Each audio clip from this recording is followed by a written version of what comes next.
ধূপগুড়ি জলপাইগুড়ির দিকে নজর রাখবো। জন্ম মৃত্যু শংসাপত্র প্রদানে কোনো দুর্নীতি হয়েছে কিনা তা খতিয়ে দেখতে রাজ্য জুড়ে বিভিন্ন পৌরসভা ও গ্রাম পঞ্চায়েত অফিসে চলছে অভিযান। এবার এদিন ধূপগুড়ি পৌরসভার সংশ্লিষ্ট বিভাগে গিয়ে কর্তব্যরত কর্মীদের সঙ্গে কথা বলেন ধূপগুড়ি থানার পুলিশ আধিকারিক। এরপর জন্ম ও মৃত্যু শংসাপত্রের রেজিস্টার খতিয়ে দেখে রেজিস্টার বাজেয়াপ্ত করে নিয়ে যায়। এ বিষয়ে ধূপগুড়ি পৌরসভার এক্সিকিউটিভ অফিসার অমিত রায় জানিয়েছেন, এই অভিযান রাজ্য জুড়ে চলছে। পুলিশ আধিকারিকরা জন্ম মৃত্যু শংসাপত্রের রেজিস্টার বাজেয়াপ্ত করেছেন এবং গত বছর দশকের নথি নিয়ে গেলেন তারা।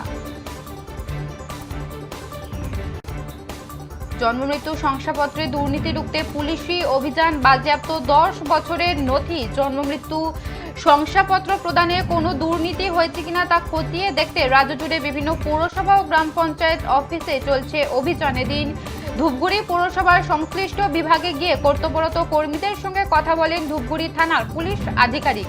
এরপর জন্ম মৃত্যু শংসাপত্রের রেজিস্টার খতিয়ে দেখে রেজিস্টার বাজেয়াপ্ত করা নিয়ে যায়। এ বিষয়ে ধূপগুড়ি পৌরসভার এক্সিকিউটিভ অফিসার অমিত রায় জানিয়েছেন, এই অভিযান রাজ্য জুড়ে চলছে। পুলিশ আধিকারিকরা জন্ম মৃত্যু শংসাপত্রের রেজিস্টার বাজেয়াপ্ত করেছেন এবং গত বছর দশকের নথি নিয়ে গেলেন তারা।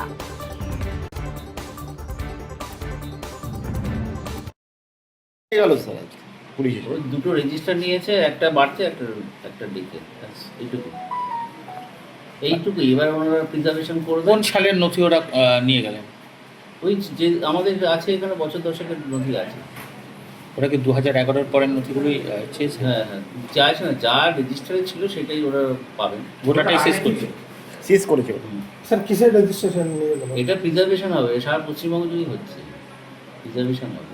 মানে যে নির্দেশিকাটা স্বাস্থ্য ভবনের ইন্টেলিজেন্স ডিপার্টমেন্ট থেকে করা হয়েছিল, chief registrar of birth and death, তাদের নির্দেশিকা এটা হচ্ছে। বলছি যে কোন থানার পুলিশ এসেছিল? আমাদের ধূপগুড়ি, আবার কোনো আর কেউ এসেছিলেন আধিকারিকরা, না শুধু পুলিশ আধিকারিকরাই এসেছিলেন? পুলিশ আধিকারিক এসেছে।